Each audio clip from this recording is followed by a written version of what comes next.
அஸ்ஸலாமு அலைக்கும் வரஹ்மத்துல்லாஹி வபரகாத்துஹு. இஸ்லாமிய தண்டனை சட்டங்கள். அன்னை ஆயிஷா நாயகி ரலியல்லாஹு அன்ஹா அவர்கள் கூறினார்கள், ஒரு பெண் திருட்டு குற்றத்திற்காக வேண்டி தண்டிக்கப்பட இருந்தபோது அவருடைய தண்டனை விஷயத்தில் தண்டனையை தளர்த்துமாறு பரிந்துரைக்கப்பட்ட போது நபி ஸல்லல்லாஹு அலைஹி வஸல்லம் அவர்கள் அல்லாஹ்வின் தண்டனைகளில் ஒரு தண்டனை விஷயத்திலா அதை தளர்த்தும்படி என்னிடம் பரிந்துரைக்கிறாய் என்று கோபப்பட்ட அந்த செய்தி ஸஹீஹுல் புகாரியிலே 3475 என்ற எண்ணிலே பதிவு செய்யப்பட்டிருக்கின்றது. உலகின் பல்வேறு நாடுகளில் பல்வேறு தத்துவங்கள், சமயங்கள், மக்களுடைய வாழ்க்கை நெறியாக பின்பற்றப்படுகிறது. அந்தந்த நாட்டு சூழ்நிலைக்கு ஏற்ப அவ்வப்போது மனித சமூகத்தை கட்டுப்பாடான வாழ்க்கையை வாழச் செய்வதற்காக மன்னராட்சியாக இருந்தாலும், மக்களாட்சியாக இருந்தாலும், சர்வதிகார ஆட்சியாக இருந்தாலும், சமயங்களில் நம்பிக்கையற்ற ஆட்சியாளராக இருந்தாலும் அங்கே பாராளுமன்றங்கள், சட்டமன்றங்கள் மற்றும் சட்ட வல்லுநர்கள் மூலம் சட்டங்களை இயற்றி மக்களை நெறிப்படுத்தும் முயற்சிகள் நடந்து கொண்டிருக்கிறது. சட்டம் என்பது சமுதாயத்திற்கு பணிவிடைகள் செய்யும் ஒரு அரிய கருவி என்று சொல்லலாம். மக்களுக்கு ஏற்படும் இன்னல்களை அகற்றும் மகத்தான சாதனமாகும்.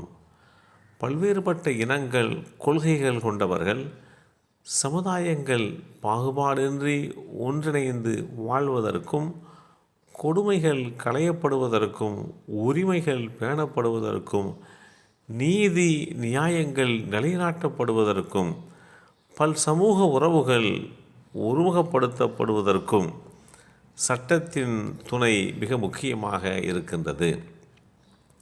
சட்டங்களில் துணை கொண்டுதான் மக்களின் வாழ்க்கை தரத்தையும் ஏனைய மனிதர்களின் உரிமைகளையும் பாதுகாக்கப்படுவது உறுதி செய்யப்படுகிறது. இஸ்லாமிய சட்டம் மனிதனை திருத்துவதற்குத்தான் முதலிடம் வழங்குகிறது. தண்டனை என்பது இறுதியான திட்டமாகவே இருக்கும். இதுதான் உலக சட்டங்களிலிருந்து இஸ்லாமிய சட்டம் தனித்து விளங்குவதற்குண்டான அடிப்படை அம்சமாகும். குற்றங்கள் குறைந்து மனித சமுதாயத்தின் பாதுகாப்பும் சமாதானமும் உறுதிப்படுத்த வேண்டும் என்கின்ற அமைப்பிலே இஸ்லாமிய சட்டங்களுடைய நிலைப்பாடு இருக்கும். தனி மனிதனில் துவங்கி குடும்பத்தில், சமூகத்தில், நாட்டில் நிம்மதி நிலவ வேண்டும் என்கின்ற தூரநோக்கு சிந்தனையோடு சட்டங்கள், இஸ்லாமிய சட்டங்கள் வடிவமைக்கப்பட்டன. சில குற்றங்களுடைய தண்டனையில் குற்றம் செய்யும் வாய்ப்புகளிலே இருந்து மனித சமூகத்தை விலக்கிவிடும் வகையிலே தண்டனை கடுமையாக்கப்பட்டிருக்கும் என்பதையும், இந்த இஸ்லாம் வழங்கிய சட்டத்தினுடைய அழகு என்னவென்றால், சட்டத்திற்கும் நீதிக்கும் முன்பாக மக்கள் வந்து நிற்பதற்கு முன்னால் ஒவ்வொரு செயலின் ஆரம்பமும் முடிவும் எங்கு கொண்டு போய் மனிதனை நிறுத்திவிடும் என்பதை அல்லாஹுடைய தூதர் ஸல்லல்லாஹு அலைஹி வஸல்லம் அவர்கள் மூலமாக ஏற்கனவே இஸ்லாமிய சட்டங்கள் தெளிவுபடுத்திவிட்டன. இத்தகைய ஒரு சூழலிலே உலகில் பல்வேறு சமய மக்கள் வாழ்ந்து வருகின்ற போது அவர்களுக்கு மத்தியிலே ஒற்றுமை தலைத்தோங்க வேண்டும் என்கின்ற அடிப்படையிலே தான் சட்டங்களுடைய நிலைப்பாடுகள் இருக்க வேண்டும்.